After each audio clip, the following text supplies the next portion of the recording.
Welcome to our first video lesson of this course. Today we're going to start out with a topic that I'm sure you are familiar with, the order of operations. But we're going to look at it from probably a different perspective than you have in the past, but also it will be similar.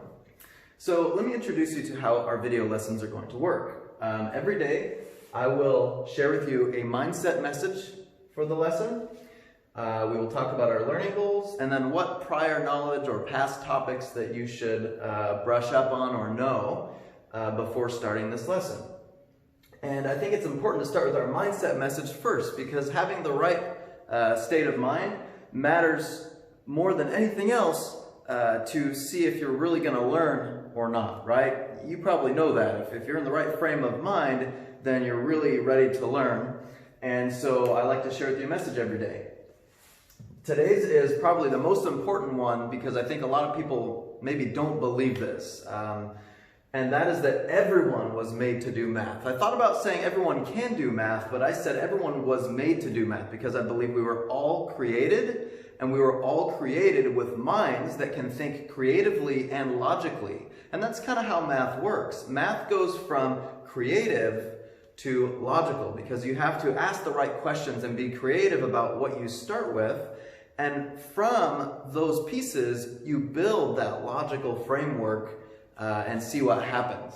So today we're starting with a basic foundation of algebra, which is talking about numbers. And we're going to focus on how numbers interplay with each other and how they work together, not so much on just doing the operations, but actually looking out for patterns to help us actually think algebraically. So our learning goals for today: first is to perform calculations in the proper order and write number tricks using symbols, using math symbols. And our last lesson we talked about what number tricks are.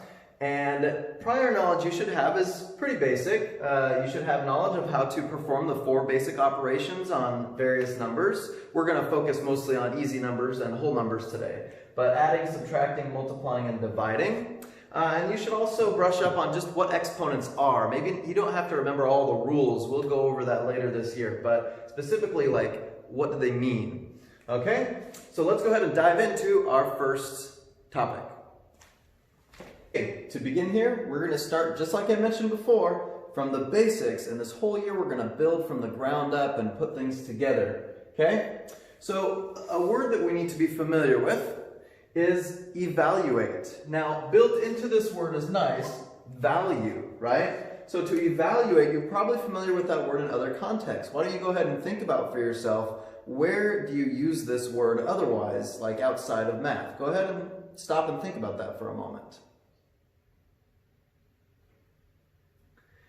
So in math, it's kind of like in other areas, right? You might be evaluated for a job, and this might sound kind of bad to apply this definition to find the value of, because you're not necessarily like talking about the value of the person, but maybe the value they bring to your company or something like that. But it means to find the value of or to calculate something. So let's go ahead and use that term.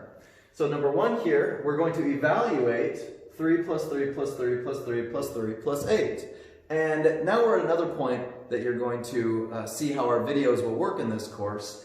I will often ask you to pause the video and do something on your own so that you have a chance to think about it first and process it, and then unpause, and then we'll talk through it together. So right now I'm actually just going to ask you to go ahead and do this yourself. Pause. Okay, now I did something on purpose here. Maybe you noticed it. And there's a whole lot of the same number being added here. Now, there's a couple ways you could go about this. You could certainly just start with 3, and then just add a 3, and then how many more 3s? There's a total of 5 of them, right? And just add, and then add the 8 at the end, and out pops your number. But as mathematicians, and honestly, I'm sure you like to think about this too. God created all of us to be mathematicians. We like to take shortcuts whenever we can, and that's entirely okay actually, because that brings us to another operation, multiplication. Really, you've learned multiplication, and there's much more to it, but for now, you've learned multiplication in the past as like a shortcut for adding the same thing to itself over and over again, right? So, not that you had to do this, but if you didn't, you should write this down. it's helpful to realize that these 5 3s can be seen as 5 times 3. Now, I wrote it as 5 times 3 because I like to think of it as 5 3s. Does that make sense? 5 copies of 3 plus 8. Now, there's a reason why I talked about all the adding first. Because here's where we get to the point where we're thinking about, okay, the order of operations means what order do I perform an operation in? And this is where that logical thinking comes in play. Because this originally was just a bunch of adding, right? And you and I both know that this is something you are comfortable with. We could have kind of added this in any order. Do you agree? Like, I could have done just from left to right, of course, but I could have started with the 8 and added all the 3s. Or I could have done like 2 3s and then the 8 and then the other 3s. No matter what order I do all that adding in, I'm still going to get the same result in the end. Right? But it is helpful to lump all the 3s together into one thing. If I have 5 3s plus another 8, well, here's the thing. When we say the order of operations, if you saw this initially, people might wonder, well, should I do the 3 plus 8 first? Or should I do the 5 times 3 first? And if you think about how this was created, it makes sense that we do the 5 3s and get that total first. Because if you think about just doing 3 plus 8 first, then you get 11. And then multiplying that by 5, that doesn't really match what we really were asked to do in the first place. So by thinking about 5 times 3 as 5 3s added all together, then it would make sense that we do that first before we add the 8. So that gives me 15 plus 8, and that's going to be equal to 23, right? And again, don't get too bored here, because I know that it's like, okay, come on, I know I did this already, Mr. Engel, right? But I do want you to make sure you're thinking about this. This is what algebra is, right? It's thinking about how the numbers actually are working, not just doing calculations. So this is important thinking we're doing here, okay? So this is a very important reason why we decided, I guess I would say, mathematicians decided, because of the logic here, that multiplication is to be done first before addition. And the same goes with subtraction and division, to be honest with you. Okay, so let's go ahead and have, this is one where I do want you to also go ahead and pause and then do it yourself, but then I'm going to add more into it that you should write down and take in your notes. Okay, I want to remind you, remember we've agreed that all division and multiplication is to be done first before you do any addition or subtraction. Okay, so go ahead and do that on your own, and then we will go into more depth. Okay, so again, I'm going to break it down and break it apart, which you might think is like long and boring, but there's a real reason for this. So if I have 15, 6 divided by 2, you know, we could write that as like a fraction bar, 6 over 2, right? But 6 itself really is 3 groups of 2. That's really where division comes from. Division and multiplication, honestly, can be thought of as one thing. Because 6 is 3 times 2, and dividing by 2 is actually the same as multiplying by 1/2. Okay? Now here's another kind of interesting thing.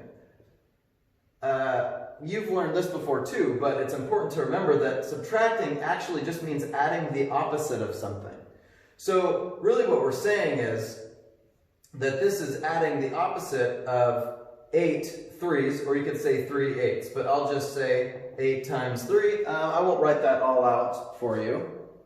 Okay? Well, 1/2 times 2, the reason why 6 divided by 2 is 3 is for that reason. So we have 15 plus 3, and then plus negative 8 times 3, right? So we've changed everything into just adding, if that makes sense.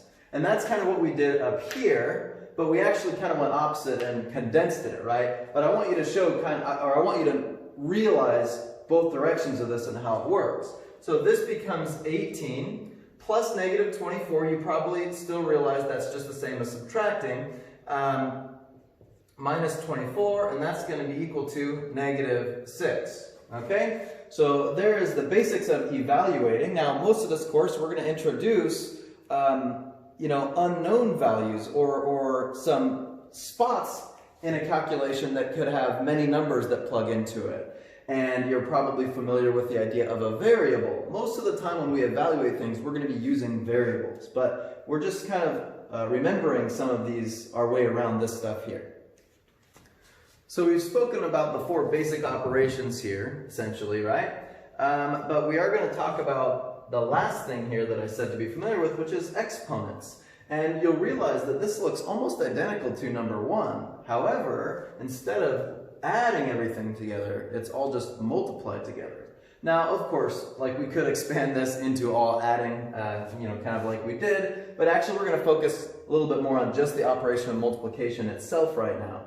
And again, for this one, I'm not going to have you pause it. We'll just talk through this together. You're welcome to try to do it on your own anyway, but it's going to get large, right? When you start multiplying, it makes things large much quicker than adding does. And so I brought out my handy-dandy calculator because I don't expect us to be able to do something quite so large in our head unless you really like doing that. So let's think of a shortcut here, kind of like we had with addition, and this is where exponents will come into play. We have 1, 2, 3, 4, 5 again. We have 5 factors of 3. Remember, factor means a piece that's multiplied together. So since there are 5 factors of 3, we have a shortcut. We say 3 to the power of 5, okay? That is the same as saying that. So it's 3 to the power of 5 times 8. Now, again, since this is going to get pretty large pretty quickly, I know my powers of 3 pretty well myself, and I know that is 243, and then so it's going to be 243 times 8, and that's the one I don't necessarily have memorized right now. I could figure it out, but this is just fine for me at this point. This is going to be equal to 1,944. So again, this is just kind of a run through and remembering of what order we perform calculations in, and we're going to revisit a past example involving a number trick now, and then use that to officially introduce what we call the order of operations. So we're going to revisit Spyro the Spectacular's original number trick from last lesson. And the specific instructions this time are to choose a number to start, so choose any starting number you want, and write the calculation in symbols. So this is one I think we'll talk through together. Again, you can just go ahead and take a stab at it yourself if you like, but I just want to share with you a few things. So it says choose a number, and then it has all these calculations to do, but specifically in this order, right? Now, and notice this doesn't say quite yet to do anything with the calculation. We're just writing it in symbols first, okay? In fact, that's really our main focus today. I'm going to choose a different color so that our answer is more obvious here. So, choose a number. I don't know. I'm just going to choose 5 as my starting number, okay? So here's what I'm going to do. Well, if I just did literally what this said, I would just say 5, add 6, so plus 6, and then multiply by 3, and then subtract 10, and then multiply by 2, and then add 50, and then divide it by 6. There is the literal way to write out in symbols what this says. But I want you to remember something. The basic order we've talked about here is always to do multiplying and dividing first before you do adding and subtracting. So if I really were to do this one properly, I would say that I need to just do the 6 times 3 first. Now if you notice something, this says add 5, take your starting number and add 6 first before multiplying by 3. And if we just write it like this, we'd have to multiply first. That's a problem, isn't it, right? Because we're asked to do it in a different order than what our standard is. And the same here, minus 10 times 2, I'd have to do the 10 times 2 first, and that 50 divided by 6. So right now, the order is not quite right, actually. How do we fix that? Well, this is where another important symbol comes into play. Now, mathematicians have used different symbols throughout the past, but today everyone's agreed to pretty much to use this symbol. There's a problem. Normally we always do multiplying and dividing first. So if this were to be correct, we would actually have to move these ones that say multiply and divide above all the other ones and then do it. But since we want it to be in this order, we have a little fix. And because normally this should go first, but we want 5 plus 6 first, this is where parentheses come into play. Okay? So I want to share with you something that's really important about parentheses, and that is that these mean do this first. That's all. It's just the way we've chosen to group that piece off and say that we want to do this first. Because it's fine to want to add before multiplying, but because our general rule is to multiply first, we have to somehow tell people that actually we want to do it this way, which is not the normal way of doing it, right? So parentheses mean do this first. So we fixed that part. So right now we have it correct. 5 plus 6 multiplied by 3. 5 plus 6, and then all of that multiplied by 3. And then subtract 10. I think that looks good. But right now this just says we need to do the 10 times 2 before we do anything else. But we actually want all this buildup, everything so far, to be multiplied by 2. Not just the 10. Well, the good thing is we can layer parentheses up as much as we want. Parentheses are like onions. So this is now correct again. So we've got everything to be done here first, and then after all that, then we multiply by 2. Are we done yet? Well, almost. But remember, this guy is going to be a problem as well, because we do want to add the 50 first before doing the dividing by 6. So if we really were to write this correctly, we'd have to insert these parentheses in this way to do it. All right? So that right there is using math symbols to properly represent a number trick. Now, only last thing I want to mention here is that this number right here was special. It was the number we chose as our starting number, but what if you were choosing like the number 2 instead at first? Well, that 5 that was there, we can just replace it with the 2. And it may not always be this way, but for the most part, if we're converting a number trick to symbols, whatever our starting number is kind of the first thing we write. So this could be replaced with whatever starting number we want to start with. And we'll definitely be talking more about that later. Write the number trick using symbols. Go ahead and pause and do this on your own, and then we'll talk through it real quick.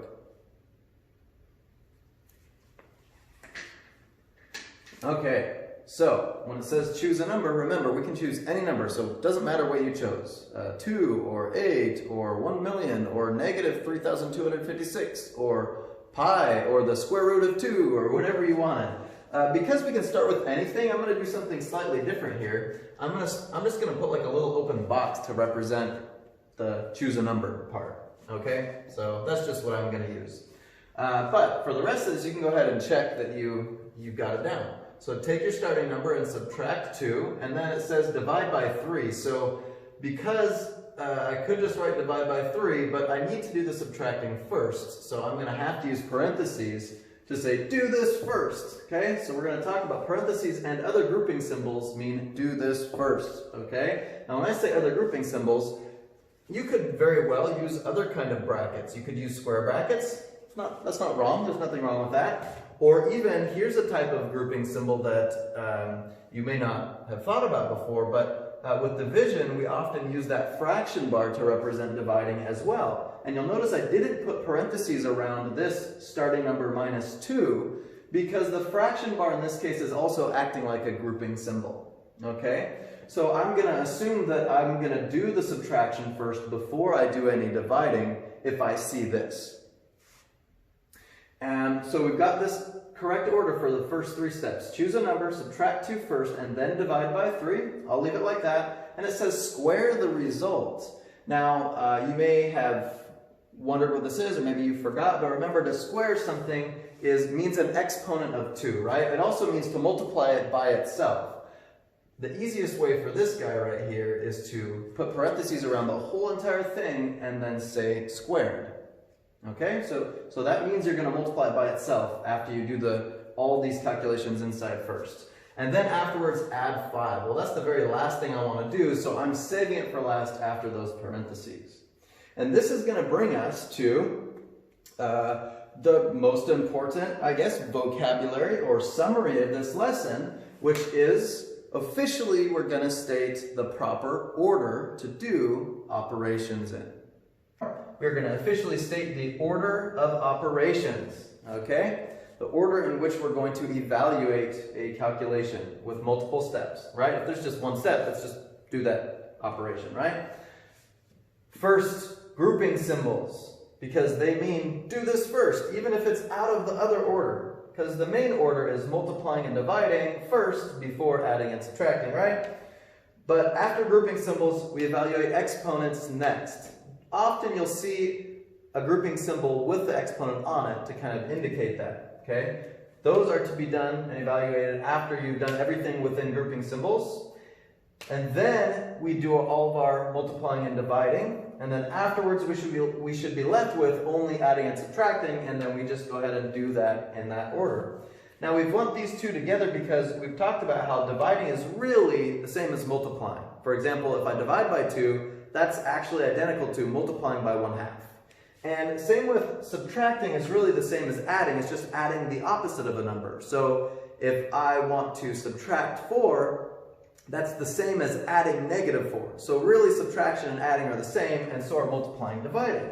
And this spells out a nice acronym for us. G-E-M-A.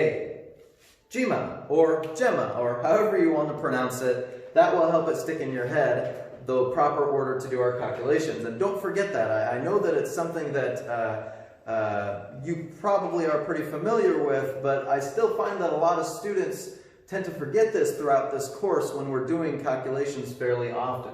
So again, grouping symbols, exponents, multiplying, dividing, adding, and subtracting. Calculations on your own, just to practice again. You should be able to do these without a calculator. I would try to do that. And go ahead and pause and we'll do it together. Okay, so I hope you realize some of the connections. A and B are connected, but we've asked a different order, right? 5 plus 3 times 2 really is saying what's 5 plus 6, and that's 11, right? But this one says 5 plus 3, and parentheses say do this first. So this is really actually saying 8 times 2, which is 16. So you'll see we get a different result there. Same with this. This one has parentheses to indicate do this first, but this one doesn't. Well, according to our order, here we need to do the exponent first. There are no grouping symbols to say do this first. So what we're going to do is we're going to say, okay, well this is 5 plus 3 squared is 9 minus 11. And now we can just go in order from left to right, or we could actually start anywhere we want. But we'll do this. 5 plus 9 is 14 minus 11 is 3. But this guy right here is slightly different, because remember, these parentheses say do this first. So actually what this is going to say is 5 plus 3, which is 8, and then we're going to square that minus 11. Well, 8 squared is 64, minus 11 is, well, 64 minus 10 is 54, and one more is 53, so 53. Wow, that's a much bigger difference between these two just by changing the order up, right? And then the last one is possibly the trickiest, but hopefully you recognize this one from last time, even though I've written it a little differently. This considers our starting number as 8, okay? But 8 minus 2, so we have two grouping symbols. We have these brackets, which means we want to do all this first before squaring, but then even inside of here we want to do that before the dividing. So I have 6 divided by 3 squared plus 5. 6 divided by 3 is 2. 2 squared is 4, and 4 plus 5 is 9.